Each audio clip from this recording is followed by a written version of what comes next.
want to say anything. Gikundi kia Aikari ya ITUURA ria Kahawa Sukari kaunti-ini ya KIAMBU nimandikĩire mbunge ya Senate mateta mao megiĩ itua ria thirikari ya kaunti ya KIAMBU kumongerera marihi ma migunda kuma ciringi 1,500 nginya ciringi 15,750 hatari kumahe notithio na kana kumahe mweke wa kuruta mawoni mao megiĩ itua rĩrĩ.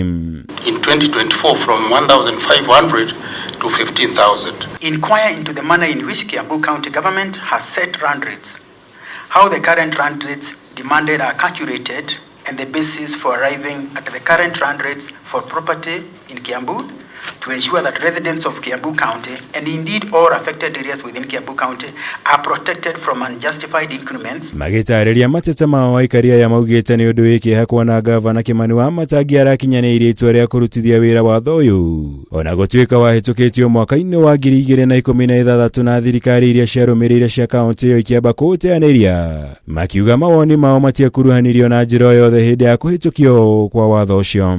The implementation is 8 years later. Apparently the previous governors had ignored it, but now the current governor decided to implement it. Valuation law of 2016, which we are also questioning, and that is the gist of the matter. We are questioning the public participation. Aikari ya maugĩte nĩ mũgarũ na watho thirikari o yothe kũrutithia wĩra watho ta ũyũ ũrĩa ũrathutũkania Aikari ya icigo imwe makĩringithanio na icigo iria ingĩ. Kuona ona thengia wa gũkorwo mongereirwo marĩhi ma mĩgũnda na gĩkĩro kĩa igũrũ mũno matũũra marĩa marigainie mongereirwo ciringi 500. Ũndũ ũrĩa maugĩte nĩ mũthutũkanio wa gĩkĩro kĩa igũrũ. Clarification whether this matter affects the whole of KIAMBU County or is it just the areas around Kahawa Estate? We as KIAMBU residents, we are lawful and we want to pay the rates. What we are against is unjustified and rates that are not following the law. Aikari ya maugĩte watho ũyũ ũkĩte na mĩkana mĩrũrũ kũrĩ arĩa othe mekũremwo kana macererwo nĩ kũrĩha mbeca icio cia mĩgũnda. Harĩ ndosho ya makĩria ma gĩcunjĩ kĩa 30% kĩa marĩhi macio mbeca iria maugĩte nĩ nyingĩ mũno kũrĩ o. Makĩria kuona aingĩ ao nĩ mahurũkĩte mawĩra thutha wa gũkinyia mĩaka ya kũhurũka. There is a provision that the county will levy penalties and interest on that, and they came up with a rate of 36%. If you have not paid your rates, they levy a penalty of that 6%. So that is also another fear we have, that they can go ahead and execute that demand and levy those exorbitant interest rates.